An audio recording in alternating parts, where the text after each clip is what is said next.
नमस्कार विद्यार्थियों, स्वागत है आज के इस बेहद धमाकेदार और इम्पॉर्टेंट एक्सप्लेनर में।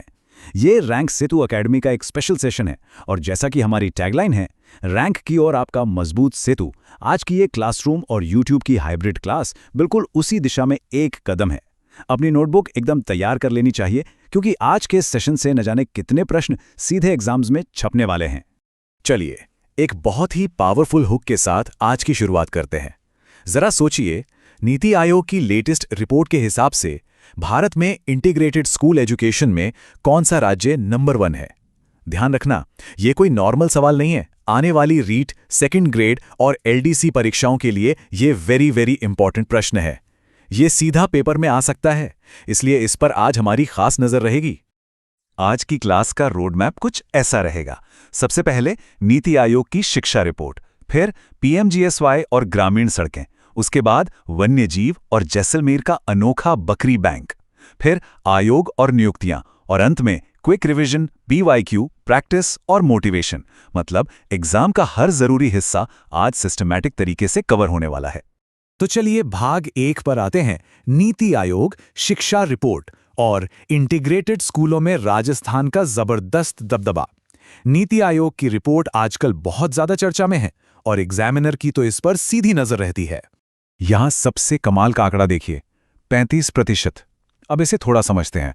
नीति आयोग कहता है कि पूरे भारत में इंटीग्रेटेड स्कूलों का, यानी जहां पहली से 12वीं तक की पढ़ाई एक ही जगह होती है, उसका नेशनल एवरेज सिर्फ 5.4% है। लेकिन राजस्थान पूरे 35% के विशाल योगदान के साथ देश में नंबर 1 है। मतलब देश का हर तीसरा इंटीग्रेटेड स्कूल राजस्थान में है। यह बहुत बड़ी उपलब्धि है और सीधा एग्जाम का सवाल है, इसे नोट जरूर कर लेना है। अब जरा इस एजुकेशन एडमिनिस्ट्रेशन की स्ट्रक्चर को भी समझ लेते हैं। राजस्थान शिक्षा विभाग में हायर सेकेंडरी लेवल पर पीईओ होते हैं, ब्लॉक लेवल पर सीबीईओ और जिला स्तर पर डीईओ। और क्योंकि ये रिपोर्ट नीति आयोग की है तो इसके लीडर्स के नाम रट लेने हैं। अध्यक्ष हैं प्रधानमंत्री नरेंद्र मोदी, नए उपाध्यक्ष अशोक लाहिड़ी और सीईओ हैं निधि छिब्बर। इन तीनों नामों को दिमाग में अच्छे से सेट कर लेना है, एकदम कंठस्थ। अब बढ़ते हैं भाग 2 की तरफ, पीएमजीएसवाई और ग्रामीण सड़कें। गांव को जोड़ते हुए इस योजना को 25 साल हो गए हैं। 25 दिसंबर 2000 को पूर्व प्रधानमंत्री अटल बिहारी वाजपेयी जी ने इसे शुरू किया था और ये राजस्थान सरकार की सबसे अहम फ्लैगशिप योजनाओं में से एक है। अब इस डेटा टेबल को ध्यान से देखिए। राजस्थान ने 75,868 किलोमीटर सड़क बनाकर देश में दूसरा स्थान हासिल किया है। लेकिन यहां रुकिए, यहीं से एग्जामिनर स्टेटमेंट बेस्ड क्वेश्चन बनाकर फंसा सकता है। अगर सवाल आए कि क्वालिटी कंट्रोल में राजस्थान पहले नंबर पर है तो वो गलत होगा। ध्यान रखना, राजस्थान और तमिलनाडु क्वालिटी कंट्रोल में संयुक्त रूप से दूसरे स्थान पर हैं। और हां, एक और जरूरी फैक्ट नोट कर लीजिए, इस योजना की डेडलाइन मार्च 2028 तक बढ़ा दी गई है। चलिए भाग 3 पर आते हैं, वन्यजीव और बकरी बैंक। जैसलमेर का एक बिल्कुल अनोखा कंजर्वेशन एफर्ट। पर्यावरण और वन्यजीव संरक्षण के सिलेबस में यह टॉपिक बहुत ही इंपॉर्टेंट होने वाला है। अब ये कराकल क्या है? ये एक बहुत ही दुर्लभ जंगली बिल्ली है। होता क्या है कि ये कराकल बकरियों का शिकार करती है और फिर गुस्से में आके पशुपालक इस बेचारी बिल्ली को मार देते हैं। इस इंसानी और वन्यजीव के टकराव को रोकने के लिए ही जैसलमेर में ये कमाल का बकरी बैंक अभियान शुरू हुआ है। रूल बहुत सिंपल है, अगर कराकल किसी की बकरी खा गया तो वन विभाग उसे इस बैंक से नई बकरी दे देगा ताकि उस दुर्लभ कराकल की जान बच सके। है ना एकदम शानदार और याद रखने लायक कॉन्सेप्ट। अब जैसलमेर और वाइल्ड लाइफ की बात चल रही हो और हम एक 40 नंबर का जिक्र ना करें, ऐसा तो हो ही नहीं सकता। तो ये 41 क्या है? ये है गोडावण, यानी अपने ग्रेट इंडियन बस्टर्ड की वो ताज़ा संख्या जो हाल ही में जैसलमेर में गिने गई है। ये आंकड़ा सीधे वन लाइनर के रूप में परीक्षा में छप सकता है, तो इसे एकदम रट लेना है। अब आते हैं भाग 4 पर, आयोग और नियुक्तियां, जिसमें हम आरपीएससी और ओबीसी आयोग के अपडेट्स देखेंगे। पॉलिटी और प्रशासन तो आरपीएससी के एग्जामिनर्स का फेवरेट टॉपिक है। यहां से तो सवाल फिक्स ही मानकर चलिए। इस टाइमलाइन को देखिए, अक्सर यहीं पर कंफ्यूजन होता है। आरपीएससी का जो अधिनियम या एक्ट है वो 20 अगस्त 1949 को प्रभावी हुआ था, लेकिन अगर स्थापना की बात की जाए तो वो 22 दिसंबर 1949 को हुई थी। इसीलिए तो 22 दिसंबर को स्थापना दिवस मनाते हैं। और इनके सदस्यों का कार्यकाल कितना होता है? 6 वर्ष या 62 वर्ष की आयु, जो भी पहले हो। इन ट्रिकी डेट्स को बिल्कुल नहीं भूलना है, एग्जाम पॉइंट ऑफ व्यू से बहुत इंपॉर्टेंट है। चलिए कुछ करंट नाम भी देख लेते हैं। आरपीएससी के वर्तमान अध्यक्ष उत्कल रंजन साहू हैं, लेकिन ध्यान देना सचिव रामनिवास मेहता हैं। एग्जामिनर सचिव का नाम दे के पूछ लेता है कि क्या ये अध्यक्ष हैं, तो वहां उस ट्रिक में नहीं फंसना है। और ओबीसी आयोग के अध्यक्ष हैं मदन लाल भाटी। एक बहुत बड़ी अपडेट ये भी है कि ओबीसी आयोग का कार्यकाल सितंबर 2026 तक बढ़ा दिया गया है और इसी वजह से प्रदेश में पंचायती राज चुनाव अटके हुए हैं। अब है भाग 5, क्विक रिवीजन और पीवाईक्यू, मतलब ऐतिहासिक किले और कुछ ऐसे तथ्य जो सीधे दिमाग में छप जाने चाहिए। चलिए अब दिमाग की बत्ती जलाते हैं और एक हाई स्पीड रिवीजन डोज लेते हैं। इन वन लाइनर्स को अच्छे से नोट कर लेना है। जापानी कंपनी जेट्रो के औद्योगिक क्षेत्र कहाँ है? नीमराना और गिलोट में। रूपा हेली टेक्सटाइल पार्क कहाँ है? हुरडा तहसील भीलवाड़ा में। माइक्रो इरिगेशन यानी सूक्ष्म सिंचाई में राजस्थान का देश में कौन सा रैंक है? बिल्कुल पहला स्थान। और अल्ट्रा लग्जरी टूरिज्म जोन कहाँ बन रहा है? खूड़ी जैसलमेर में। इन लोकेशंस को बार बार रिवाइज करना है। अब इस पीवाईक्यू टेबल को देखिए। आरपीएससी का पुराना पैटर्न रहा है कि वो किलों और उनकी शताब्दी को मैच करने वाले सवाल जरूर पूछती है। जैसे लैब असिस्टेंट के पेपर में आया था, गागरौन का किला 11वीं शताब्दी, जूनागढ़ 16वीं शताब्दी, चूरू का किला 18वीं शताब्दी और सिवाना का किला 10वीं शताब्दी। बिल्कुल इसी पैटर्न पर अपनी तैयारी को धार देनी है। अब आते हैं भाग 6 पर, प्रैक्टिस और मोटिवेशन। सिर्फ पढ़ना काफी नहीं है, अपने ज्ञान को परखना भी बहुत जरूरी है। तो आज का होमवर्क ये रहा। ये 5 सवाल हैं। मेडिटेक मेडिकल डिवाइसेस पार्क किस जिले में है? एकलिंग जी मंदिर, हर्षद माता मंदिर, किराड़ू मंदिर और सचिया माता का मंदिर कहाँ स्थित हैं? ये आज का डेली असाइनमेंट है। इन सभी के जवाब कमेंट बॉक्स में आने चाहिए, जिससे पता चले कि तैयारी किस लेवल पर चल रही है। और अंत में एक बात हमेशा याद रखनी चाहिए, तैयारी के इस सफर में संघर्ष आज भी है और कल नौकरी लगने के बाद भी रहेगा।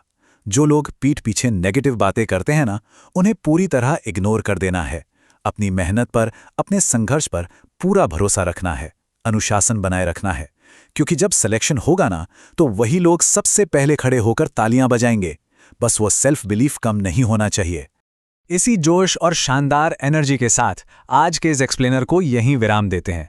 अगर यह क्लासरूम हाइब्रिड अनुभव मददगार लगा हो तो इसे लाइक जरूर करें, अपने सभी दोस्तों के साथ शेयर करें और रैंक सेतु एकेडमी को सब्सक्राइब करना बिल्कुल ना भूलें।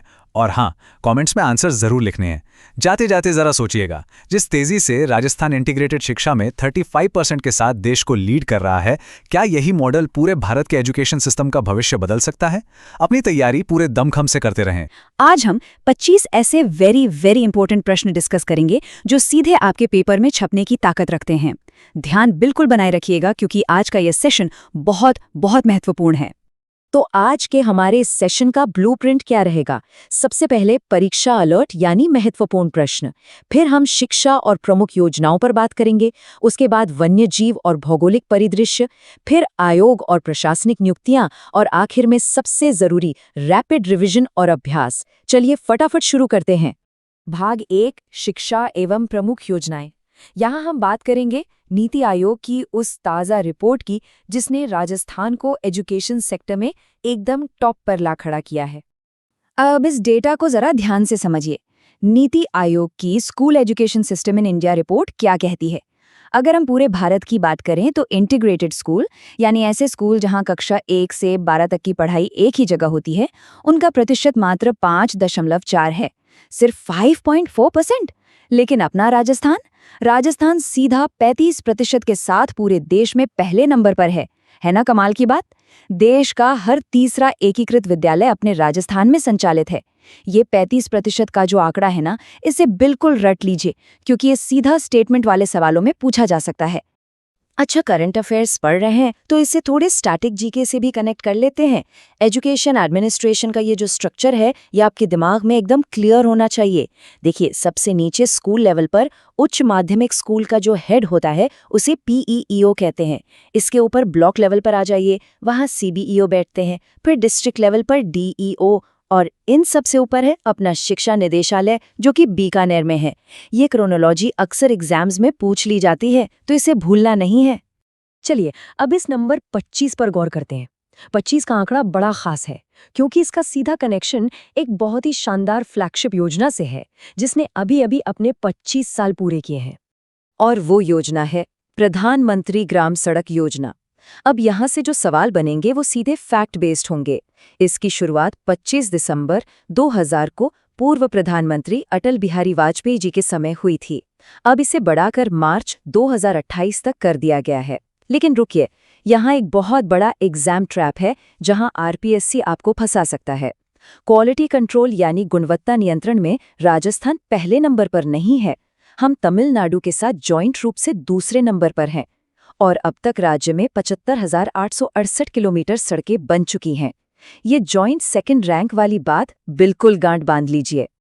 अब टाइम है हमारे पहले क्विक रिवीजन ब्लॉक का। ये वो वन लाइनर्स हैं जो एग्जाम हॉल में सबसे ज्यादा कंफ्यूजन पैदा करते हैं, तो ध्यान से सुनिए।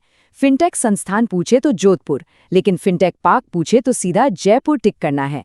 सिरेमिक जोन कहाँ है? सोनियाना, चित्तौड़गढ़ और गजनेत बीकानेर में। और जापानी कंपनी जेट्रो के जो इंडस्ट्रियल पार्क हैं वो नीमराना और घिलोट में हैं। ये एकदम फिंगर टिप्स पर होने चाहिए।